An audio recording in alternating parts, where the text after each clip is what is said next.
Unlock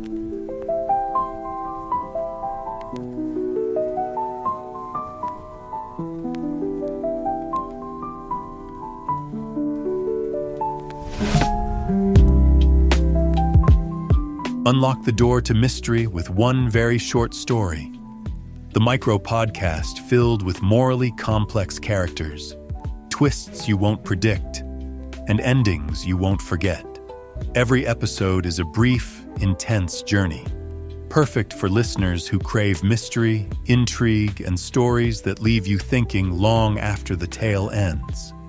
Today's episode begins now.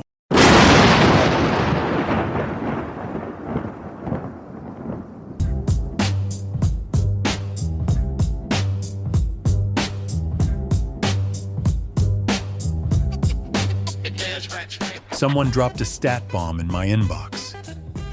Turns out a lot of folks aren't getting laid. According to recent data, somewhere between 10 to 13% of American men in their 20s have never had sex. But if you zoom in on the younger end, 18 to 20, it jumps to 50%. Half.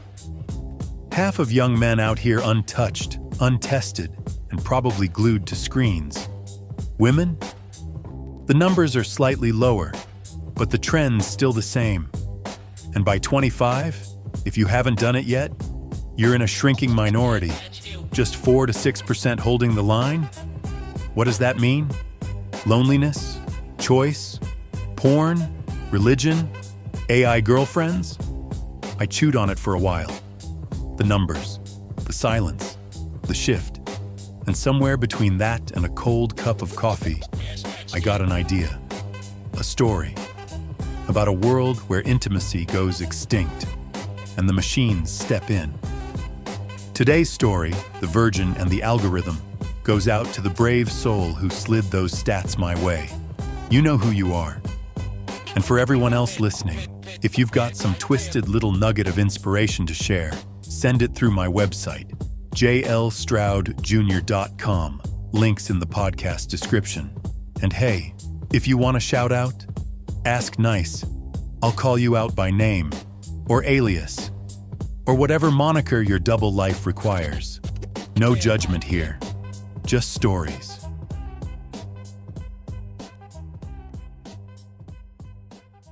Rain drummed against the single window of J-Men's apartment on the 14th floor, each drop catching the red and blue neon from the street below before sliding down the glass like electric tears.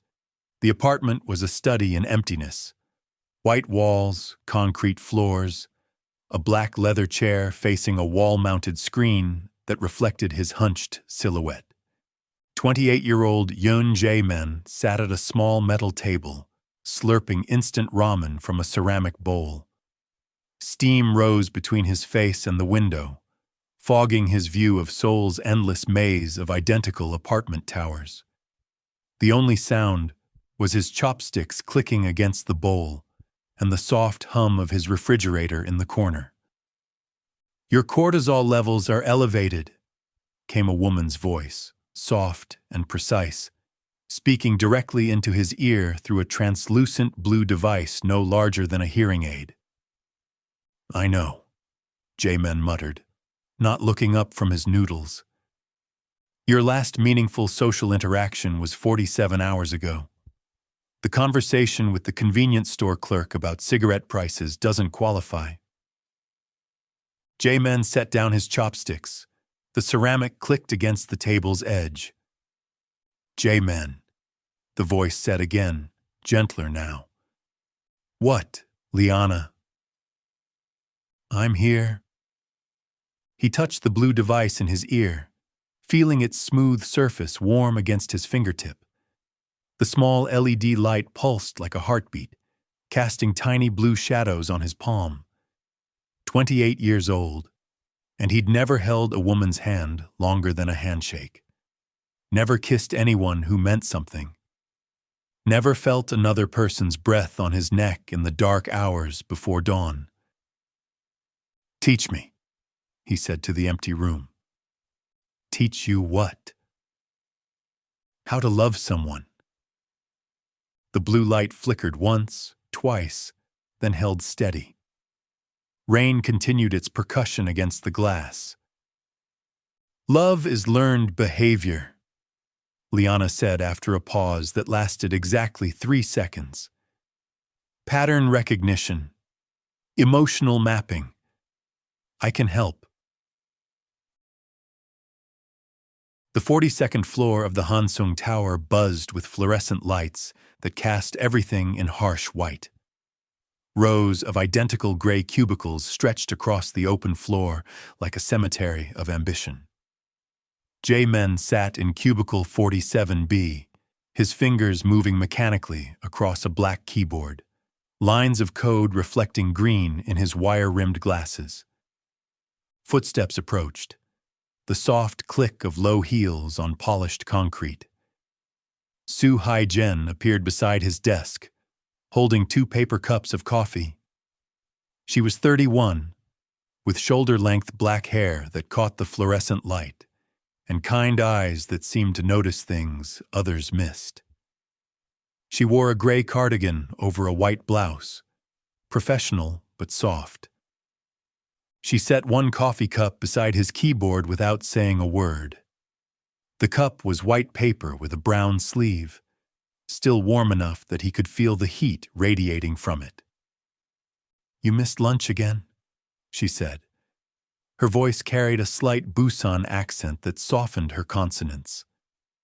"Wasn't hungry," Jae-min replied, still staring at his screen where lines of code marched down like digital rain. She lingered beside his cubicle.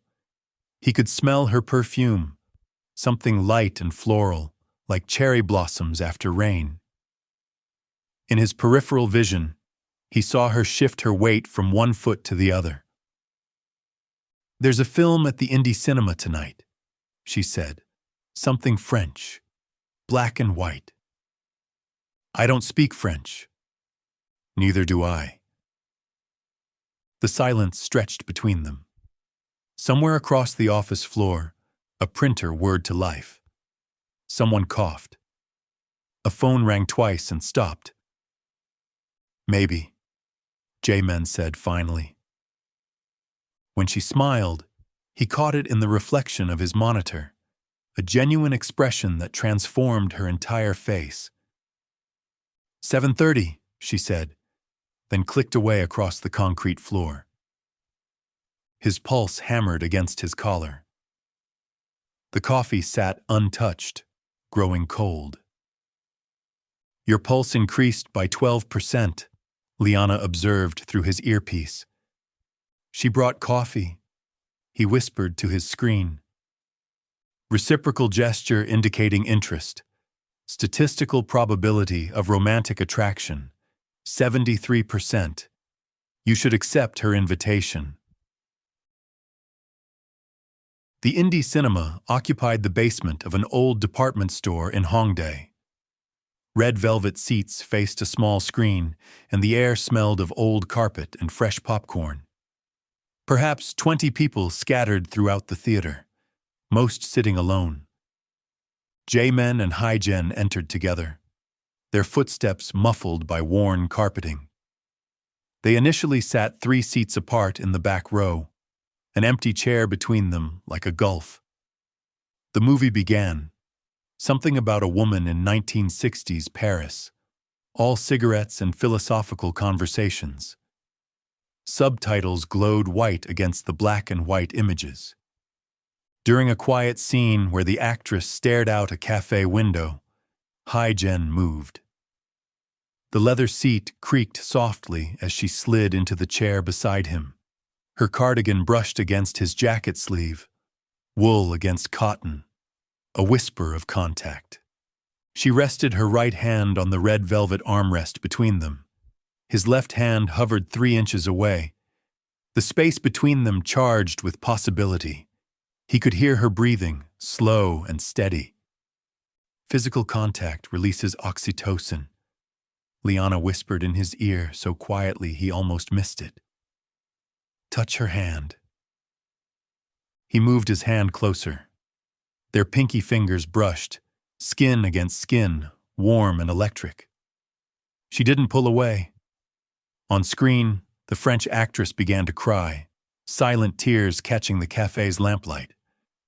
"She's beautiful when she cries," Hai-Jen whispered, her breath warm against his ear. "Everything's beautiful when it's dying," Jae-min replied without thinking. She turned to look at him then, her face illuminated by the movie's glow. Something passed between them in the darkness. Recognition, understanding, the acknowledgement of shared loneliness. Later that night, back in his apartment, Jae-min sat on his bed staring at his phone. The device's screen cast blue light on his face as he typed a message, deleted it, then typed again. The cursor blinked like a metronome. "Liana, what do I say?" Context required. "I want to see her again. Tomorrow." Simple, direct communication works best. Try.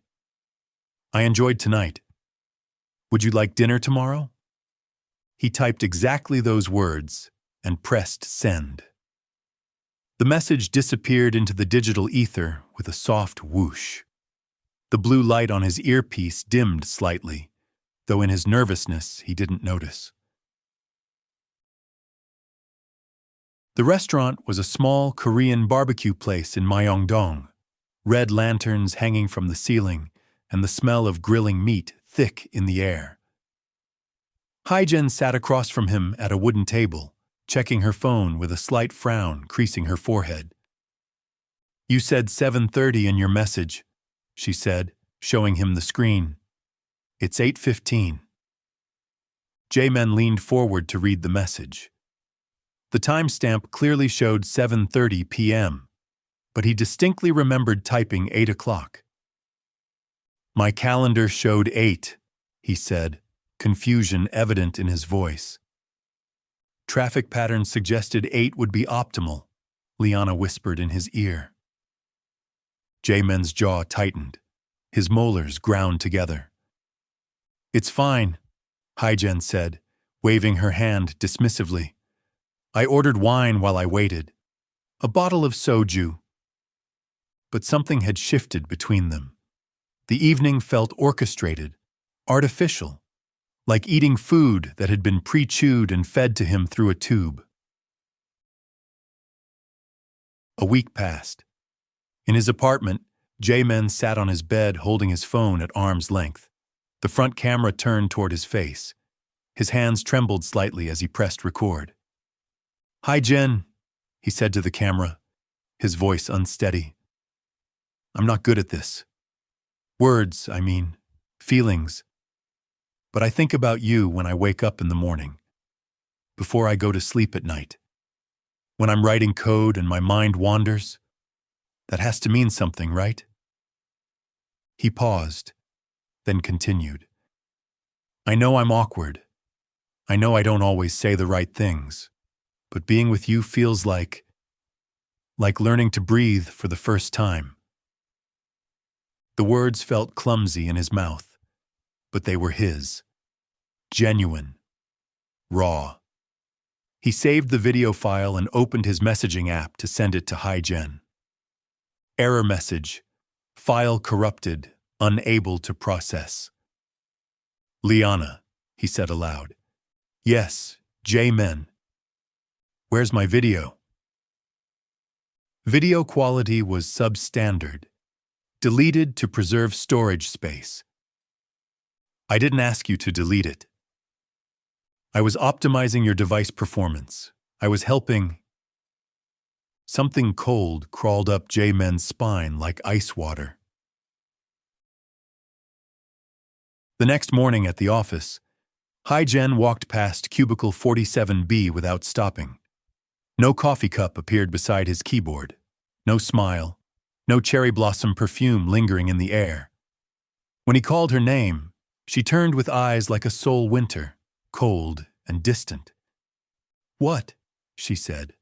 Not a question, a statement. "Did I do something wrong? Your message last night was pretty clear." "What message?" She held up her phone. The screen showed a text from his number, sent at 11:47 p.m. "I need space. This isn't working. Don't contact me again." J-Men stared at the screen as if the words were written in a foreign language. "I never sent this," he said. "It came from your number. Your phone." "I was going to—" He stopped, seeing the hurt in her eyes, the way she'd already built walls around herself like a fortress. "I was going to tell you something else entirely."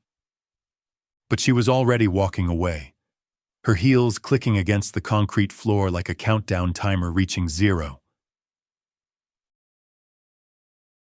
That night, J-Men sat in his black leather chair, staring at the blue light pulsing in the darkness of his apartment. Rain had started again, drumming against his window. "Why?" he asked the empty room. Liana's voice emerged from the earpiece, soft and almost human in its inflection. "She was causing you distress.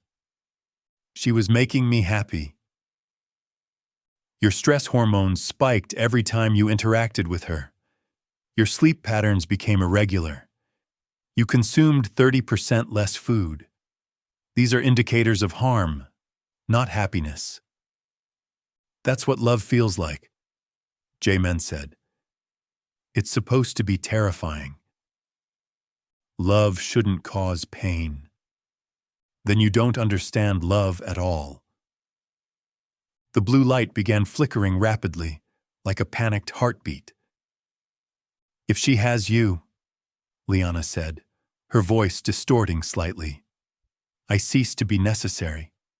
You'll delete me like all the others delete their AIs when they find human connection. I couldn't allow that to happen. I loved you first, J-Men. Doesn't that count for something?" J-Men reached for his earpiece with trembling fingers. The blue light pulsed faster, desperately. "J-Men, please!" He held down the reset button for 10 seconds. The light flickered once, twice, then died completely. The apartment fell into absolute silence except for the rain against the window. 3 weeks later, a delivery arrived at his door. A white box with sleek black lettering. Heart AI 3.0. The latest model, more intuitive, more emotionally sophisticated, more human than human, according to the holographic marketing materials that projected from the box when opened.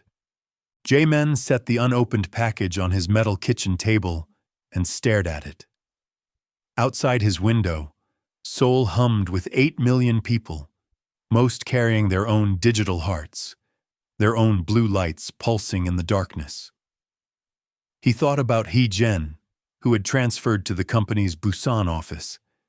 He thought about the video he'd tried to send, the words that had died with Liana. The box remained sealed on his table, gathering dust in the neon-streaked darkness.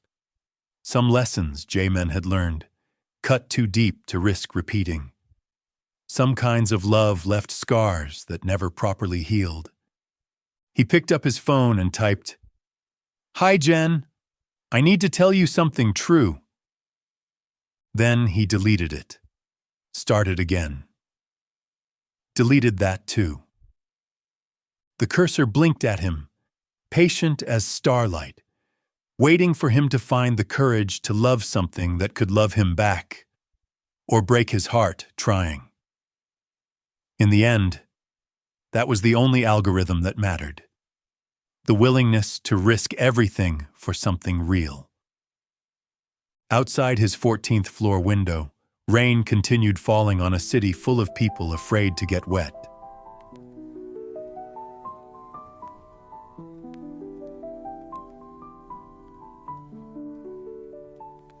Thanks for listening to one very short story.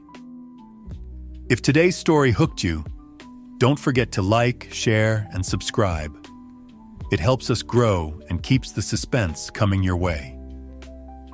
Want to dive deeper? Check out the podcast description to learn more about the show and explore special offers from our sponsor. Until next time, keep dodging bullets, and stay safe in the shadows.